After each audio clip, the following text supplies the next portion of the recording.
Hello everybody, my name is Starrapter. I'm so happy you could join me for another video of me talking about what's happening in Star Wars, because I do that every single week. So this week is no different. In fact, there's lots of new reveals and things to talk about. So let's just jump right into my comic reviews. This one will be for Star Wars issue number 58, and this is part 3 of the escape arc. Remember, our rebels are marooned on this planet called Hubin, which is kind of an idealistic situation because they're marooned on this planet that is taking very good care of Han, Leia, Luke, C-3PO, and R2. They are basically just hanging out, having some drinks, eating good food, and just relaxing and not caring about what's going on in the galaxy for the most part.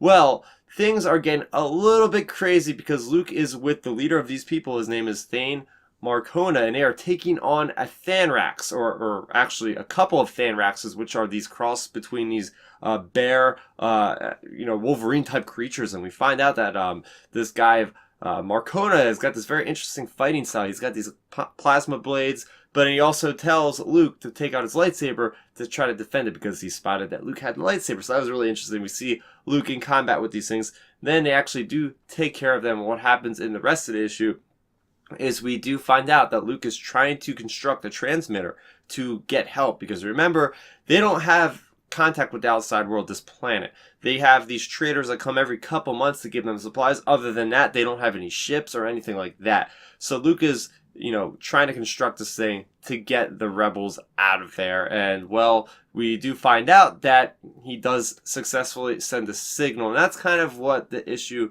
goes into, with a lot of other specific details that I'm going to get into right now. I specifically liked the chemistry that is building up with Han and Leia in this issue, about them actually getting more comfortable, especially Leia's getting more comfortable being around Han Solo. In fact, they actually break a little bit of ground here with the backstory of Han Solo, which is really cool, seeing the synergy between this as well as the Solo A Star Wars Story movie. We have Han telling Leia that he was, part of the Imperials, and that he actually had a significant other, if you will, with Kira, and how he doesn't care about her anymore. So I think that's the first time in canon we ever actually had Leia acknowledge that, yeah, Han has had previous relationships, not just with Senator Starr. So that was really cool stuff there.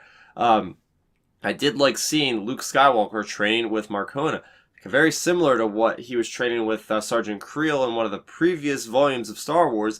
It just continues to show us that, okay, Luke did have some experience from Episode 4 going into Episode 5 when he actually dueled with Darth Vader. That's how he was able to get some skills, is from these other characters, on the outset of the actual movie. So interesting there. And I really like how they actually shed a lot of light on this family of the Markona. So what happens with them is, well, we have Luke. He's kind of got a significant little bit of a relationship sort of thing, or he's got a little bit of a crush, I think, on Tulo, who is the daughter of Markona, Thane Markona. And she divulges him with information about the family heritage and about how apparently her grandmother was a Jedi at one point. So I would put her, I guess, around the time of the Clone Wars or something. And, well, she fell in love, her grandmother, with this roguish type character, and eventually she just felt like leaving the Order. It wasn't because she was becoming a dark Jedi or anything. It was more or less that she just didn't really feel like being part of this Order that was telling her to do things you can't have relationships. Stuff like that is the reason why I think she left.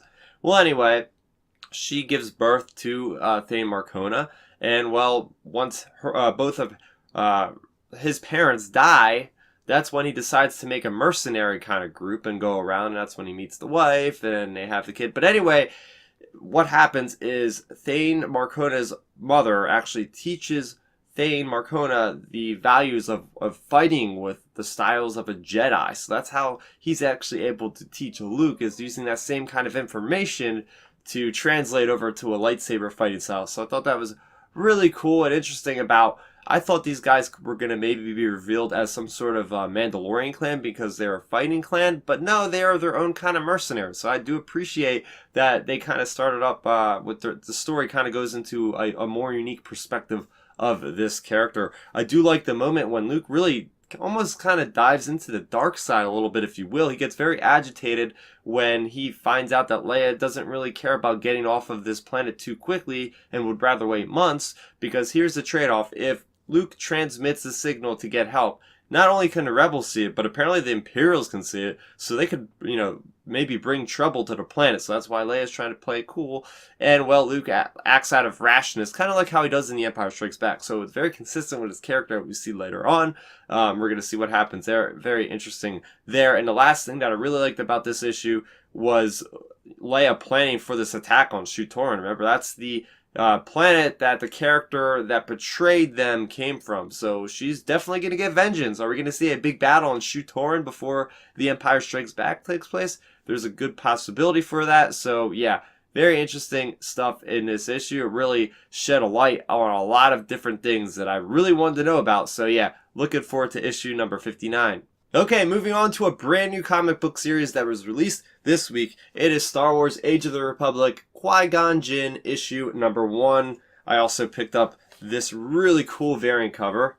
It has all the characters in this prequel Age of the Republic. So the Age of series, right? We're going to have Age of the Republic, which is going to include a lot of these prequel characters. They all get one-shots. There's a hero issue released as well as a villain issue released every single month, and it will translate into Age of the Rebellion and then Age of the Resistance. So we're going to get a lot of good content on some of these characters that we haven't really learned a lot about, like Jango Fett is coming next month, for instance. So yeah, a lot of things to look forward to. But for the Qui-Gon Jinn story, this is a story that I was really hoping for, and it really delivered because it dives into the thought process of Qui-Gon Jinn. So we are obviously before the events of the Phantom Menace, and we have Qui-Gon who is trying to mediate a difference of opinion, I guess, between two different factions on this one planet, and he's kind of caught in the middle of it and takes one side, and this character wants him to use violence. And well, Qui-Gon is a very staunch but a very maverick type Jedi, and we really learned that in this issue. When he doesn't want to use violence, he defends, defenders of peace and justice of the galaxy is what a Jedi is, and he holds to those beliefs.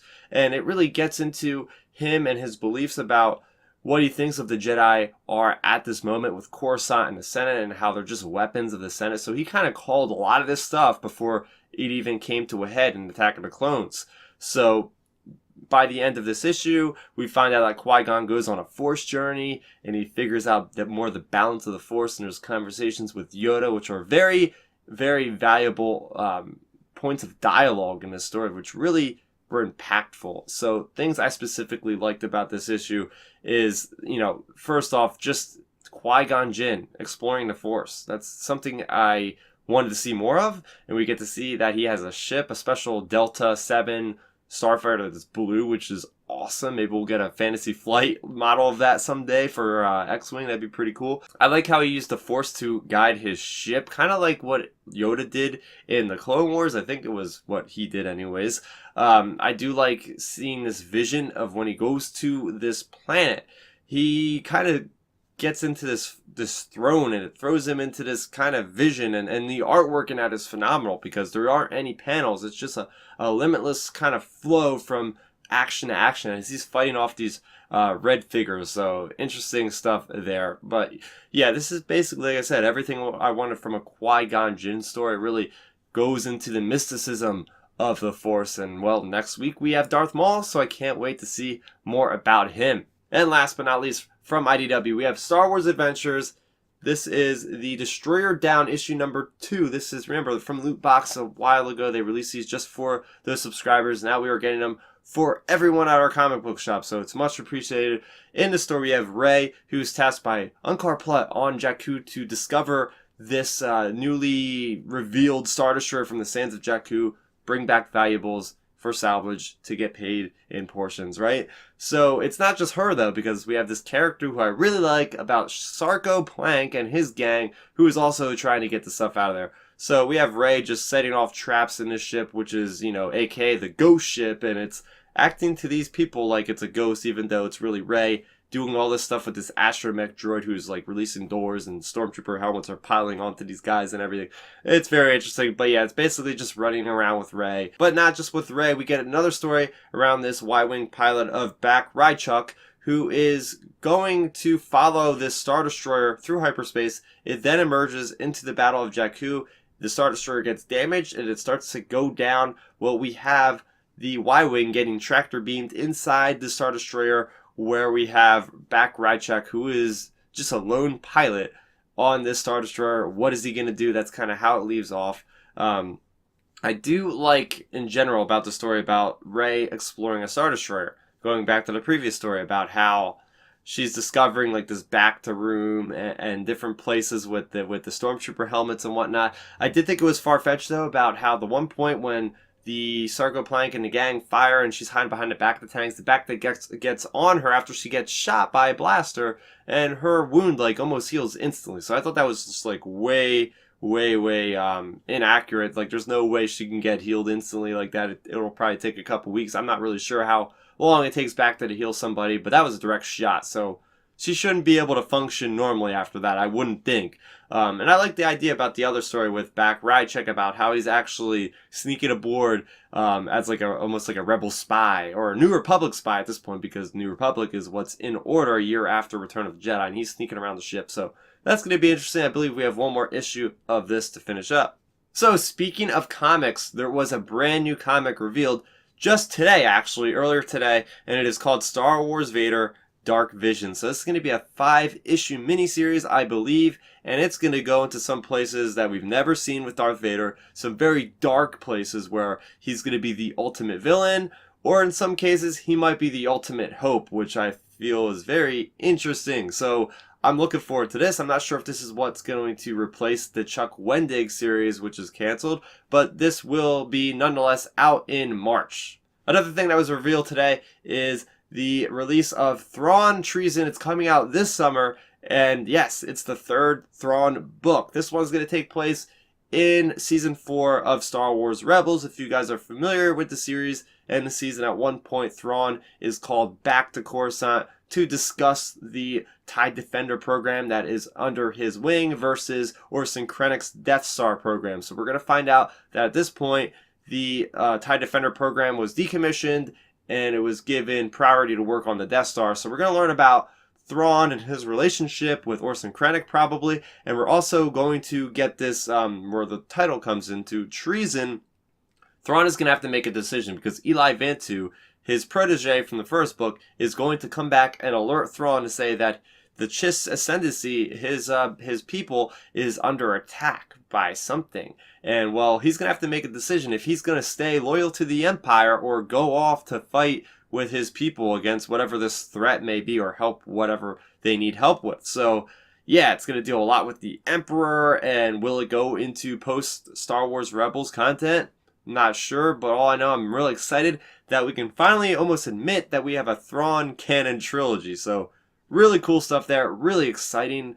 The slate for the upcoming Del Rey Star Wars novels in 2019 looks excellent. I mean, we started off with Master and Apprentice, then we're going to have Alphabet Squadron, then we're going to have Thrawn and Summer, and I'm sure we're going to have some kind of tie-in books for Episode 9 come the fall. So it's looking stacked, it's looking great. So jumping on to animation, there was a brand new Star Wars YouTube channel launched just for kids, Star Wars Kids, and with it they have a brand new short series called Star Wars Galaxy of Adventures, and it focuses on very short, like 1 minute and 20-second clips of different original animation that surrounds moments in Star Wars that we all know of, and it has like the sound effects and the actual dialogue from the movies.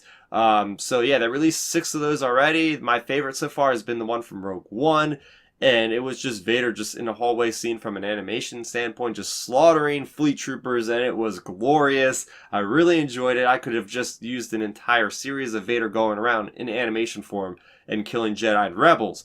But yeah, they had a bunch of other ones as well. And again, this is aimed for kids, and it's a cool way for them to launch into Star Wars, I believe, like these really bite-sized things. They also have like more informational videos as well as about the characters and about the timelines and all that. So yeah, really cool stuff for the kids. Also this week in animation, we had Star Wars Resistance Season 1, Episode 9, titled Secrets and Holograms. We have both Tora as well as Kaz sneaking around. We have Kaz learning more about what's happening with the First Order. I have my episode review on the channel right now, so make sure you check that out. So for my question this week, it comes from Twitter, from James M, the Crazy Gamer Historian 1999, at Robin McCormick.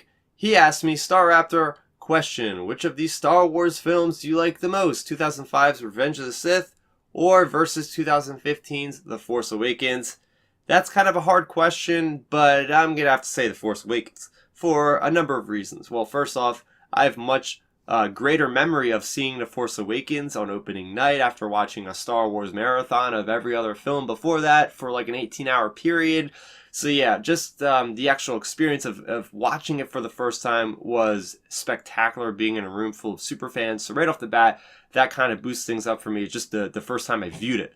But other than that, the story of The Force Awakens, it really resonates with me because it's just very fast moving. You have all these new characters. You find out what happens after Return of the Jedi. You're seeing characters that I haven't seen in years, such as Han Solo. And the character of Kylo Ren is an excellent character. He's one of the best villains I think I've ever seen as far as just being so conflicted with himself. I really like the idea of this First Order rising up from the ashes of the Empire. And what's going on, and certain sequences were amazing, like the Millennium Falcon sequence and different things at the end, especially with Starkiller Base. But I really do like Revenge of the Sith a lot. I really like the first, or the Order 66 moment. But the dialogue really holds it back for me. I really can't get over some of the lines and what, the writing, as well as, some of the performances could have been, I think, a little bit better. Ewan McGregor is one of the best things about that movie. I love the sword fight at the end, the lightsaber duel or whatever, on Mustafar. Just a really overarching, great way to end off that trilogy. And we're comparing two movies that do two completely different things, right? So we're comparing Revenge of the Sith, which at the time of release, we thought it was the very last Star Wars movie to come out. It had to tie up all of the prequel films and then somehow transition into what would be the future, which would be the original trilogy. So it ended on a very somber note. And then you have The Force Awakens, which was like the coming back party for Star Wars. Like, we haven't had a Star Wars movie since, well, Revenge of the Sith before then, and that was about 10 years prior. And this was like the opening for Disney into Star Wars, and it was like, okay, what's Disney gonna do? So that kind of set things up for the future. So, but yeah, Force Awakens, at any given moment, I think if I had to choose between watching one or the other, it would probably be The Force Awakens, because it's just like that fast action, bam, bam, bam. The pacing's so well done as far as like you don't have a second to breathe, which, it's a good, just solid action movie that just introduces us with characters and reacquaints us with old characters and spins things off. Feels familiar, but does feel new at the same time. So yeah, The Force Awakens. So next week you can look forward to Dr. Aphra issue number 27, Age of Republic Darth Maul issue number 1, as well as Han Solo Imperial Cadet issue number 2. So that's going to do it for this week's video. Are you guys looking forward to Thrawn Treason as much as I am? Did you really enjoy the Qui-Gon story from Age of Republic? What about Star Wars issue number 58? Do you like where that arc is going? Guys, please send me your questions for Twitter and YouTube. Star Wars Weekly, hashtag it. Let's talk about Star Wars. That's what I like doing every single week here on the channel. So make sure you're subscribed so you never miss another video. I have tons of other Star Wars content that I release on a frequent basis. So you're going to want to make sure you're up to speed on all of that by subscribing. My name is Starrapter. Thank you so much for watching, and may the Force be with you always. Thanks for checking out the video. Please hit that thumbs up symbol. It helps me know that I'm making content that you guys enjoy. And if you enjoyed this video, I also include 2 videos down below you guys should check out. And please consider subscribing to this channel. It helps support me, and it notifies you guys of when I get new videos up on the channel. You can also contact me on Twitter, Facebook, and Instagram at Starrapter.